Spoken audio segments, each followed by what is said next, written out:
جاننا ضروری ہے کی طرف سے ہر دیکھنے اور سننے والوں کو خوش آمدید۔ السلام علیکم۔ آپ دیکھ رہے ہیں جاننا ضروری ہے۔ بادشاہ کا موڈ اچھا تھا اور نوجوان مسیح کی طرف مڑا اور مسکرا کر پوچھا، تمہاری زندگی کی سب سے بڑی خواہش کیا ہے؟ اور بس یہ فرما کر اس نے منہ نیچے کر لیا۔ بادشاہ نے کہکا لگایا اور بولا، تم گھبراؤ مت، بس اپنی زندگی کی سب سے بڑی خواہش بتاؤ۔ وزیر گھٹنوں پہ جھکا اور عاجزی سے بولا، حضور آپ دنیا کی خوبصورت ترین سلطنت کے مالک ہیں۔ میں جب بھی یہ سلطنت دیکھتا ہوں تو میرے دل میں خواہش پیدا ہوتی ہے کہ اگر اس کا 10واں حصہ میرا ہوتا تو میں دنیا کا خوش نصیب ترین انسان ہوتا۔ وزیر خاموش ہو گیا۔ بادشاہ نے کہکا لگایا اور بولا، میں اگر تمہیں اپنی آدھی ہی سلطنت دے دوں تو؟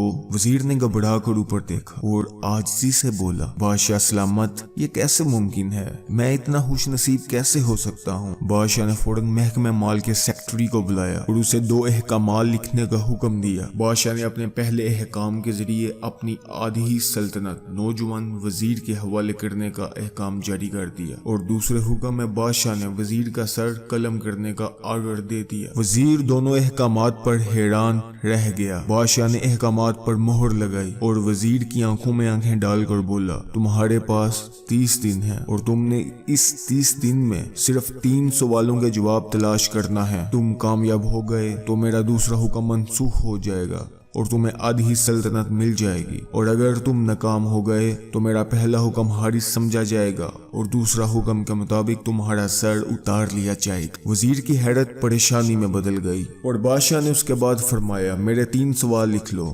وزیر نے لکھنا شروع کر دیا۔ بادشاہ نے کہا، انسان کی زندگی کی سب سے بڑی سچائی کیا ہے؟ اور پھر بادشاہ رکا اور بولا، اب دوسرا سوال لکھو، انسان کی زندگی کا سب سے بڑا دھوکا کیا ہے؟ اور پھر بادشاہ رکا اور بولا، اب تیسرا سوال لکھو، انسان کی زندگی کی سب سے بڑی کمزوری کیا ہے؟ بادشاہ نے اس کے بعد نکاڑے پر چوٹ لگوائی اور آواز بلند فرمایا، تمہارا وقت شروع ہوتا ہے۔ وزیر نے دونوں پروانے اٹھائے اور دربار سے دوڑ لگا دی۔ اس نے اس شام ملک بھر کے عظیم دانشور، مفکر اور عظیم لوگ جمع کیے اور وہ سوال ان کے سامنے رکھ دیے۔ ملک بھر کے دانشور کسی سوال کا جواب تلاش نہ کر سکے۔ وہ نوجوان وزیر آنے والے دنوں میں لوگ بلاتا رہا لیکن اسے کوئی تسلی بخش جواب نہ مل سکا، یہاں تک کہ وہ مایوس ہو کر دارالحکومت سے باہر نکل گیا۔ وہ سوال اٹھا کر پورے ملک میں پھرا لیکن اسے کوئی تسلی بخش جواب نہ مل سکا۔ وہ مارا پھرتا رہا، شہر گاؤں کی آگ چاندتا رہا۔ شاہی لباس پھٹ گیا، جوتے پھٹ گئے اور پاؤں میں چھالے پڑ گئے، یہاں تک کہ شرط کا آخری دن آ گیا۔ اگلے دن اس نے دربار میں پیش ہونا تھا۔ وزیر کو یقین تھا یہ اس کی زندگی کا آخری دن ہے، کل اس کی گردن کاٹ دی جائے گی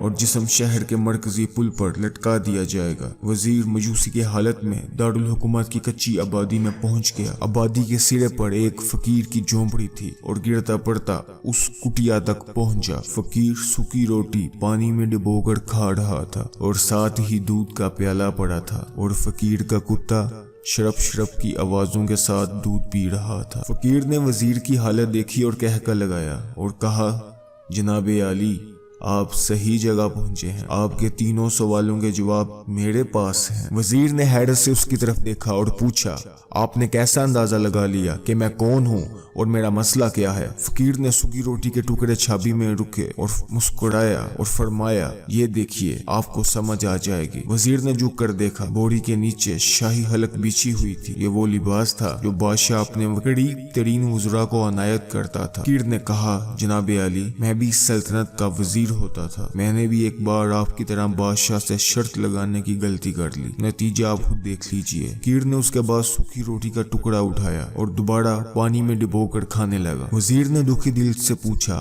کہ آپ بھی جواب تلاش نہیں کر سکے تھے؟ فقیر نے کہکا لگایا اور جواب دیا، میرا مسئلہ آپ سے مختلف تھا، میں نے جواب ڈھونڈ لیے تھے، میں نے بادشاہ کو جواب بتائے